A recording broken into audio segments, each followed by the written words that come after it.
and thank you for joining me for another conversation with a book author called Now Conversations. I'm Lisa Marie Garcia, and I was just getting a sip of I was just opening my bottled water because, yes, I have what did I call it? The form of delivery of caffeination, right? Tool with me, my coffee cup, and I hope you do too. But I'm excited for you to meet our guest is Lianne Hofer, and you're going to hear all about her today in which goes very quickly, our show called Now Conversations. We ask the questions to book authors that only book publishers can ask. So as we get ready to bring her on stage, I want to embarrass her and have her be on stage until I finish a short but amazing bio. Let me tell you about her. So she is a dynamic speaker, a trainer, a 2-time award-winning international best-selling author. We're going to talk about, of course, her book called The Clutter Consultant. It's got a fabulous book title. You'll hear this. But she helps audiences clear the physical and emotional clutter that holds them back, blending practical organization strategies with uplifting energy and spiritual insight.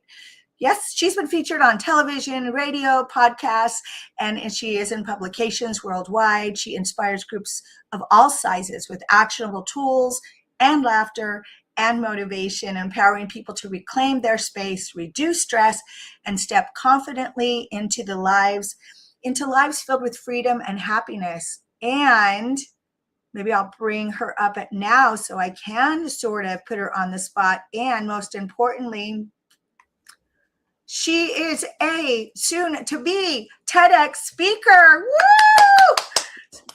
Congratulations and welcome to Now Conversations, Lianne. Thanks, Liza, and I get to share the stage with you, girl. Well, we're both very excited. I was so happy to meet you in January in person.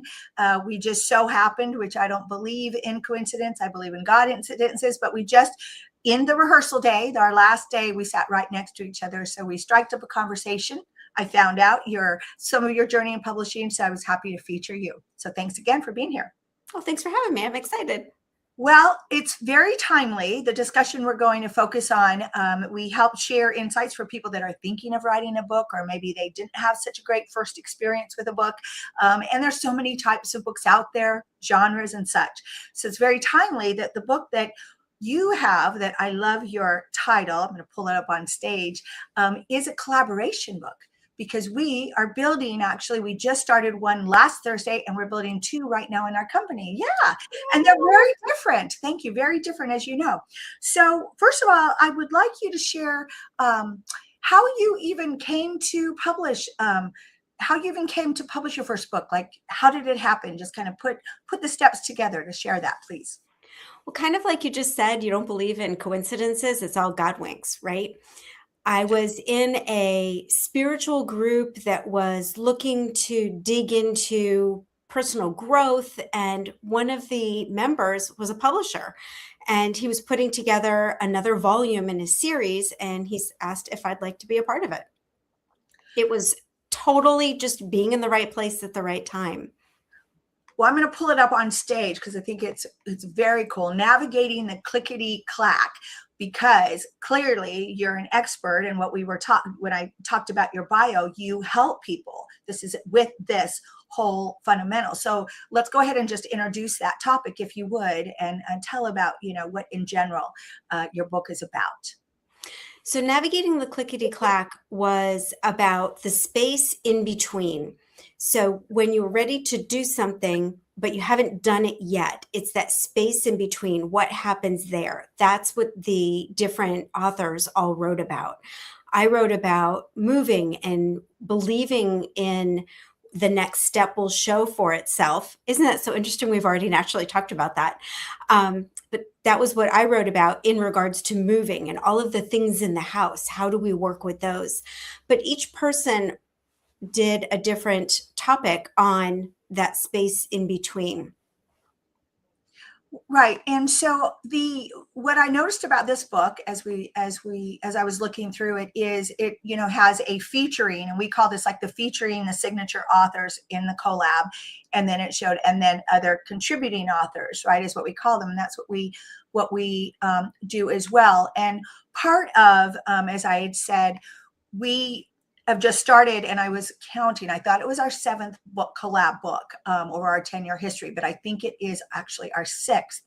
And what I did with the very first one is I wanted to make sure that I wasn't influenced by other collaboration anthologies. I said, and really, I'll tell you where that came from. It wasn't, very virtuous or anything like that. It came from the idea that it was our very first collab book that was very organic.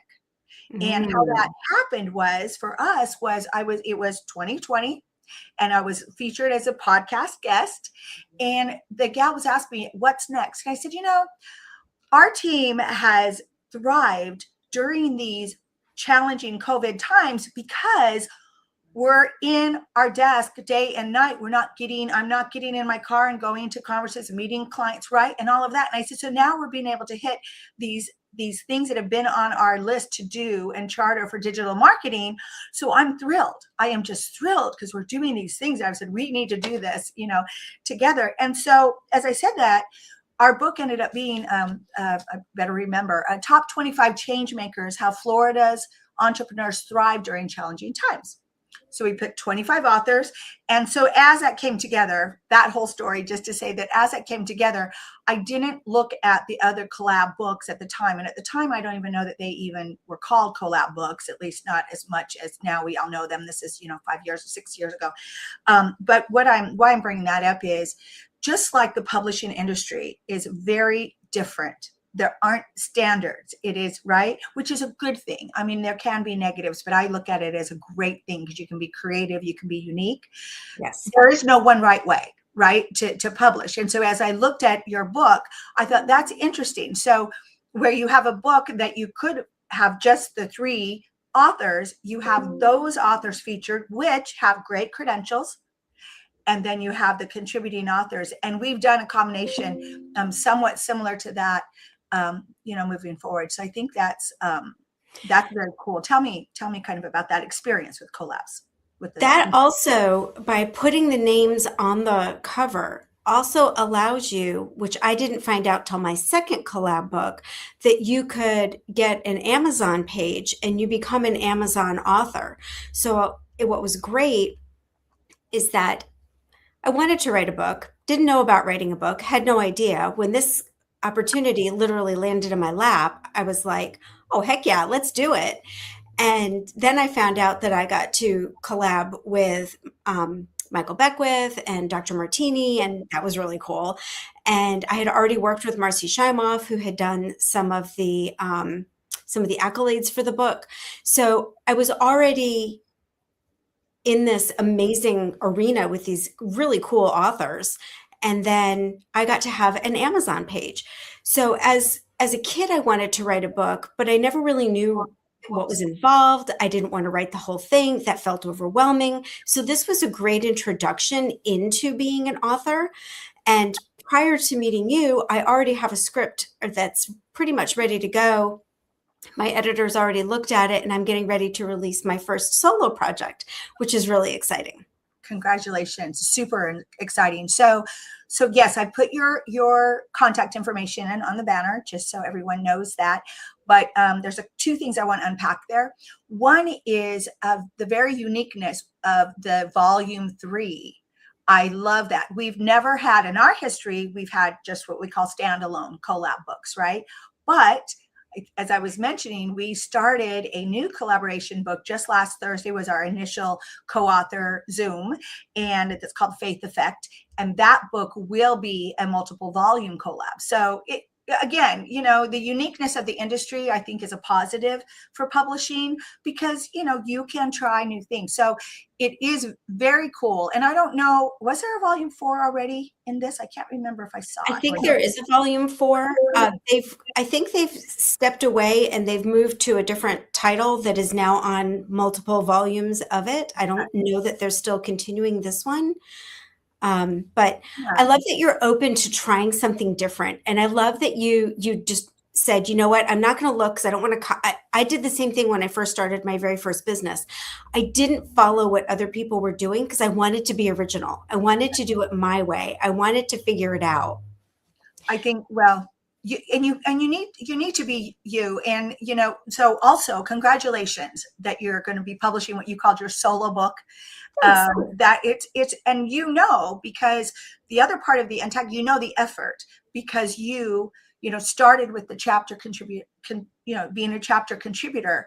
And what I love about that, and to let people that wondered about collab books or don't really understand anthologies, is that it is a very easy step to take forward to become a published author, right? Because you are responsible for just a chapter, which could be 2,000, 3,000 maybe words downloaded. It might be edited to be a little bit less than that, but it is that first step. And then it sounds like you're like many of our authors, like once they publish the first book, they got the bug. And yeah, you get the bug. You totally get the bug. But like 2,500 words is just like writing a long blog. Like it's easy. It doesn't, yes, it requires effort. Yes, it requires, work and all that, but it doesn't feel so overwhelming. And you get the support of a whole bunch of other authors that are going through the same experience. And you're not headlining, making all of the decisions. So in the second collab book that I did, the original cover that was chosen, people had a hard time with the original cover, and everyone kind of went in and gave their reasoning behind it. And the lead author listened to what everybody said and came up with something completely different that everybody loved. So it was really great to have that sounding board of other people and the support of other, you're not like solo, trying to grind it out on your own.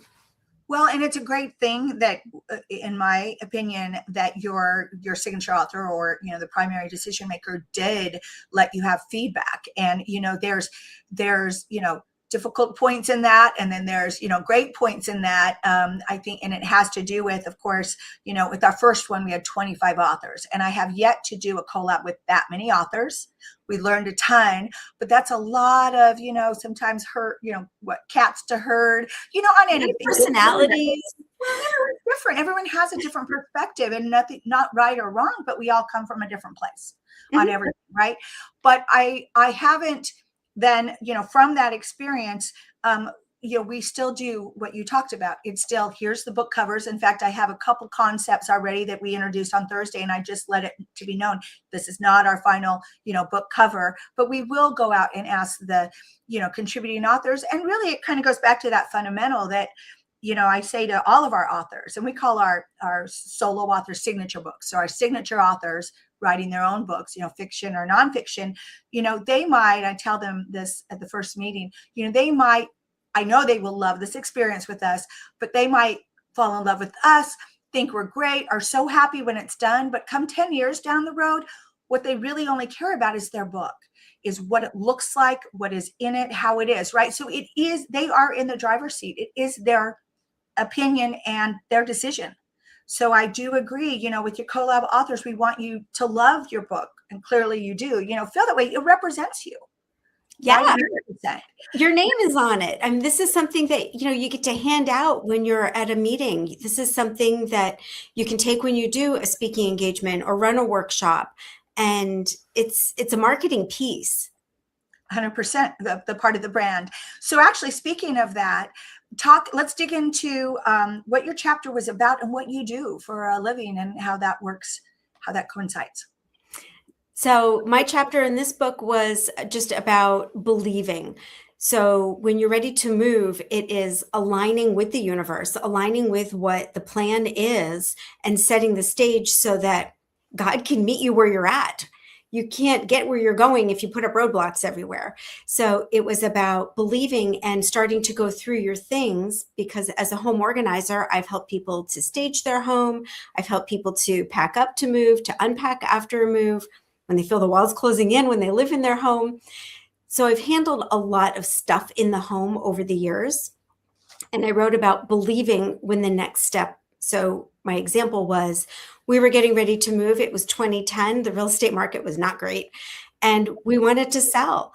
So we started getting rid of all of the things that we didn't want to take with us. What were we not taking? We had an old living room set. We sold that at a yard sale. We eliminated some of the things in the kitchen cabinets. We went through the kids' toys and got rid of all of the broken pieces and the outgrown toys.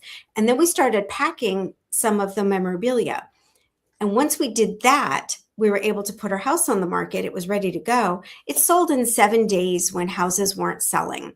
And Right. it sold for what we wanted because we had believed in setting up the stage to be met for our next dream. Well, and what you talk about, I was instantly thinking about, what do you call? I call it, I think, white noise. When things are not in their place, things are everywhere. The clutter Mm-hmm. can't operate effectively. It's just, and I will let it get there, which is probably not, it will get there You're because not alone. You're not alone. especially when I have a rough week. I was actually on talking with someone yesterday. I said, I haven't had the best morning. It was Friday morning, and really, it's been kind of a crazy week because I had like event, meeting, out, and it's just difficult when you're routine. We're such creatures of habit, right? So when that kind of goes a little bit and then it continues to go that way, you have that white noise. So maybe talk about, do you have an experience you can share with a client that you helped that was, maybe more extreme one way, and then you helped them, net it all out, with what you do, and talking about that? Yeah. So I have a therapist that calls me every once in a while, and she's like, I know my life is getting ready to get out of control because my master closet is out of control. So can you come and get that together? Because once my master closet is put back together, I know that the rest of my life will automatically kind of file in the way it's supposed to be versus it being chaotic. So that's one really good example. Currently, do not go into my laundry room because I've got a pile of ironing because I've had a crazy week too. Girl, ironing, I'm going to send you a steamer. Yeah, what are you saying? I actually bought my aunt one, and I'm a believer, and I bought another friend of mine. Okay, now I know what your gift is. See you soon in March, right? No, I mean the master closet, 100% is it, and it's almost the first thing to go for me as well, because you try on this outfit or that outfit in a rush. You don't It's where you begin and end your day, right? You Yes. plan your day in there. You plan your day when you get dressed, right? Like, am I going to have to walk a lot? Am I standing a lot? Am I going to have pictures taken of my feet? Like, those are all things that come into mind when you get dressed. And then you start thinking, okay, well, I'm going to be from the neck up. So what is my collar going to look like? What kind of color should I wear? What am I wearing for jewelry with it? Yeah. Oh my gosh, I love that. No, it's the white noise. So I love what you do. It's so important. And I think that people probably don't always recognize that that's an angst and an anxiety in their life, right? Until they meet someone like you. So that's fantastic. Oh my gosh, I'm watching the clock because I know that there's so much I want to talk to you about, but I know we don't have a ton of time. Well, we can keep going afterwards. I know, Maybe, right? right? We'll just record it, and then if people really want it, they can tap in later. There you go. There you go. So I don't want to leave the collab books yet, but I definitely want to talk about your journey coming up. So let's talk about one other, which I think is a very important element of being part of a collab, and you've been a part of 2 collabs, and that is the network and the friendships and the relationships that you make between the contributing authors. Can you talk through how that has been for you? And Oh, yeah. Okay. So in the Navigating the Clickety Clack book, a number of the contributing authors all ended up being from the Lake Placid area of New York. And it was an area that, strangely enough, I was visiting twice a year because we had family in the area. And I ended up getting these amazing friendships from these folks. One of the ladies owned a foot sanctuary where you go and get your feet soaked in these big, huge copper tubs, and they used herbs, and they'd bring you tea, and it was lovely. And every time we went, we would go and get a foot soak. And then it turned into going to lunch. And the next thing you know, we'd be going to lunch. We'd have a huge table with like 15 people all sitting around talking and just doing all the yummy connecting that was going on. And I'm still connected with them today. And it is it was, I'm also putting in the comments, if we have any questions, I will read them here. I'm putting in the comments how people can connect to you, because I'm sure people are going to want to. But that strong network and friendship and relationships that you make when you are part of a collaboration book project is huge.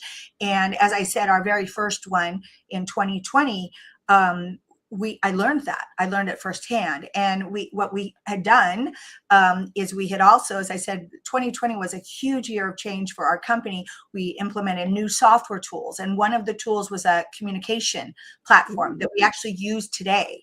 And basically, it put all of our contributing actors within, we call it ping, and it's called ping instead of texting, and email, and all in one place. So you had that back door, right, of communication together. So I would see, some of our contributing authors have the others on guests like we're doing here on their podcast. I'd see them attend events together. I see them, become friends, and many of them are friends today, 6 years later.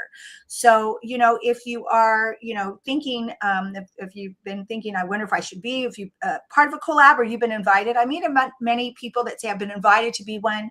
I've been invited to be a part of this book or part of that book. And, industry books, industry collaborations are fantastic, because you all have expertise in that industry to share in your own unique way. So you're already all looking at everything roughly the same way. So of course they're like-minded people. So you immediately connect with them. It's almost like a put together friend group for you. It is. Here, let me just drop you into this little group of people where you get to meet all these, yummy people that look at life, or at least that part of life, the same way you do. Yeah, 1,000%. And also, and so just to wrap this up in a bow. So where we've taken now those relationships that we learned, developed, is now we really make sure that what's a good way to say it? We ensure that we're taking advantage in a good way of each other's marketing strength, of each other's ability to boost the post, to share the posts. I mean, why not? We all do it anyway for random people we don't know of, a reel that we liked. So why don't we do it more deliberately to help each other, yes, right, in the promotion of our collective book? Writing a book is fabulous, but once you've written the book, there's still a lot of work to do. It's not just, oh, I wrote a book and I'm a New York Times bestselling author. It doesn't work like that. You have to do a lot of marketing afterwards. There's lots of different little events to get those books out. When I wrote the Clickety Clack, it was 200 copies I got to hand out, sell, do whatever I wanted to do with. And I was very strategic who I gave them to. So it took a long time to hand them out. And I sold a few along the way as well. But there's still a lot that goes to it. Now, as a contributing author, for me, it was more of a credibility. But as the lead author, there's a lot more that they get from it as the lead author. So if you are looking to do a collab, consider being the lead author. There's more to it, but there's also more gained from it as well. No, excellent point. And you're preaching to the choir in terms of there's a lot to selling a book. So we've said since day one, and actually we're coming up on 10 years in September. So for 10 years, I could say we've been saying that after a author sells their books to their family and their network, no one is buying their books unless someone's promoting their books. I mean, we have understood that from day one, that the publishing needs to be excellent in every way, for sure. But the other half of what we do is book promotion. And what does that look like? You mentioned New York Times. I don't have any New York Times authors. I wish I did. And number one, I mean, it's very difficult. You don't have a New York Times bestselling author yet. That's very true. That's very true. But we help, we've learned what does work, what doesn't work, and we're constantly learning new areas, new venues, new, steps we should take to help that. So thanks for bringing that up. Well, here we are. Okay. I want to get to what I'm so proud of you. And I hope you are just proud of yourself that you have achieved the status now of soon to be TEDx author. And almost within 30 days, March 28th, you will be a TEDx speaker. So please share how that came together for you. And also, can you give us a little teaser on what you're going to talk about? So I get to share the stage with you. So I'm feeling super special right now. But yes, so this is my 12-year-old dream come true. Standing in my bedroom mirror with a hairbrush turned upside down, talking into the handle, talking to myself in the mirror about motivation and all the good things like you're enough and you can do whatever you set your mind to do. And Now I have applied and been accepted, and I get to share it from the TEDx stage. I'm actually going this afternoon to a TEDx event to see what it's like to be in the audience to help be a better speaker on the actual red dot stage. And that's the first time you've been in the audience? I've never been to a TEDx event. You're going to love it. And I love that you're doing that. I'm calling it the homework. So I went to one in November, and it was the first time I had been. Our company actually was a sponsor, but it was the first time I'd been in the audience. And I had just found out that I was approved to be a TEDx like 2 days before that. Oh, And wow. I didn't, it wasn't about me. It was about the TEDx speakers, but I'm doing more homework, and I'm going to one next Friday here again, a different one.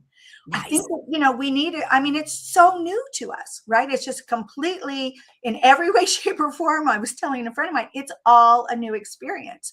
Yeah. And I know you're a speaker already. I mean, is it completely different and from your experience? Because I'm not a speaker in my career. So this does feel a little bit bigger. Like this feels, when you do a talk at an event, you're talking pretty much to the people at the event. I feel like TEDx puts this out on YouTube to a much wider audience. So I feel like somehow I'm putting a lot more pressure on myself. I don't know if I should be, but I am. And so I'm actually talking to a nerve coach. I think that's great. I think do every event. I'll give it to you. Yeah. Okay. Yeah, Yeah. I'll share it with you. Well, Because we're all in this together, right? We want to do our best. We want to give our best. The whole idea is at TEDx is that you're sharing an idea worth sharing, and I don't want it to be me up there choking on my words, trembling like a leaf. I want to really be able to deliver some sort of value to anyone who hears it. So this experience has been amazing. The TEDx Sugar Creek team has been outstanding with support and guidance and making sure that we're comfortable the whole way through. I know there's other TEDx outfits that are not quite as supportive, so I really feel lucky. Plus, I've had an opportunity to meet all of my fellow speakers well before we're going to be on the stage. So that feels really good too. I mean, look at this right here. Here's a collab that's happening because of it. So, super lucky. Check. Super, super excited and agree with everything you said, especially about this particular TEDx event, because as we've all gotten to know other ones. And like you said, research, I call it the homework, right? I believe our experience is unique. So, all right. Okay. So we only have a few more minutes. What I'd love you to do is to please encourage someone that is thinking of writing their own book, is maybe in the midst of 1,000 edits on their own manuscript, where we say sometimes you got to just say, let's go, and then give it to your editorial team. But whether they're wanting to go into a collab book like you've started and or been a part of, or their signature solo book, what would you say of encouragement? So I would say the same thing that I say for almost everything. If you are excited and scared all at the same time, jump in and do it. It's worth it. Obviously, take a look at the investment of time and effort and make sure that you have that. But if you have it and you can do it, do it. It's an experience. We're meant to live life. And if you're thinking about writing a book, you've got something worth sharing. And there is somebody out there that wants to hear what you have to say. And it's important to say it because you never know whose life you're going to change. That's fantastic. Just jump in and do it. Don't wait till tomorrow. We don't know what's going on. Don't wait until tomorrow. And thank you so much for joining us today. And I'm Lisa Marie Garcia. And if you'd like to know what collab books we have going on, like I said, I've got a couple going on right now. Reach out to CEO Book Publishing. Lianne, Liza, keep on getting ready, and I'm going to see you in March. So thank you again. Have a great weekend, everyone, and congratulations on all you've accomplished. Oh, and same to you, Liza. This is exciting. Thank you. Thank you.